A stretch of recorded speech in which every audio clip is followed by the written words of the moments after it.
Ici Nicole Gratton, fondatrice et directrice de l'École internationale de rêve Nicole Gratton.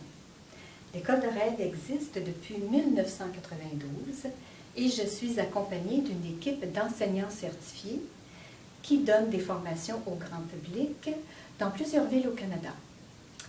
Par rapport à mes rêves personnellement, moi, ça fait plus de 31 ans que j'écris mon journal de rêve. D'ailleurs, sur la photo ici, vous pouvez voir l'accumulation de mes journaux de rêve qui datent depuis 1980, le premier. Donc, l'École de rêve a pour but de vous donner des outils pour apprendre à décoder vos rêves par vous-même, pour apprendre à les programmer aussi, parce qu'à l'état de rêve, on a la capacité, grâce à l'activation du cerveau, surtout l'hémisphère droit qui est intuitif et créatif, de trouver des solutions, de trouver des réponses à nos questions. Et d'ailleurs, combien de rêves faisons-nous par nuit? Eh bien, la science l'a prouvé maintenant. Alors, sur l'horloge du sommeil, on sait exactement qu'à tous les cycles de 90 minutes, il y a un rêve qui se produit. Donc, le premier rêve de la nuit est de 5 minutes environ, ensuite 10, 15 à 20, 20 à 25, et le dernier rêve de la nuit, 30 à 45 minutes, pour un total d'1h30. Ce qui veut dire que tout ce matériel-là, toute cette information-là, on peut la récupérer le matin par quelques brides, quelques petites images ou parfois un long scénario, et d'apprendre à les décoder justement et à les interpréter pour s'aider dans notre vie tous les jours.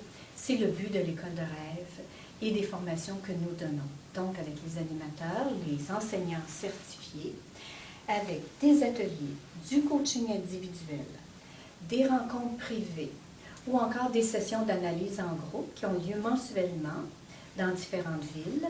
Alors c'est une séance de 2 à 3 heures où les gens apportent chacun un rêve et on pratique l'analyse intuitive, qui est une des 5 techniques d'analyse qui sont enseignées à l'École de rêve. Donc l'analyse intuitive, l'analyse associative, l'analyse globale, l'analyse synthétique et l'analyse logique. Et c'est un outil de plus pour décoder quand parfois le rêve est vraiment mystérieux. Parmi les autres outils qu'on a, il y a les livres qui sont à l'École de rêve. Moi, j'en ai écrit une quinzaine. Alors, les rêves chez l'adulte, les rêves chez l'adolescent, les rêves chez l'enfant, il y a les rêves d'amour, les rêves en fin de vie. Alors, chez une personne mourante, comment ces rêves peuvent l'aider, et surtout pour les gens qui accompagnent quelqu'un en fin de vie, comment le rêve est un outil de communication entre les deux. C'est un livre que j'ai écrit avec Monique Séguin, qui travaille en soins palliatifs. Il y a aussi un journal de rêve qui est publié aux Éditions de l'Homme, et aux Éditions de l'Homme aussi un livre sur comment programmer nos rêves, comment aller chercher des solutions la nuit. Il y a aussi 2 DVD, comment décoder vos rêves, donc qui est un mini-cours que vous pouvez écouter à la maison. Comment décoder vos rêves, ou encore comment bien dormir, parce que le sommeil est important aussi, la qualité du sommeil.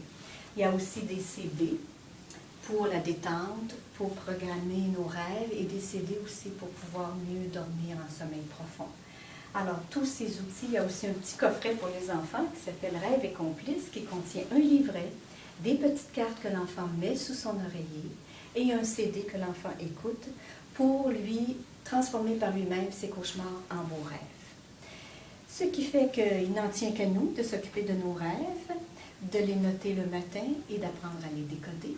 Alors, je vous souhaite bonne journée, bonne nuit et surtout, bon rêve.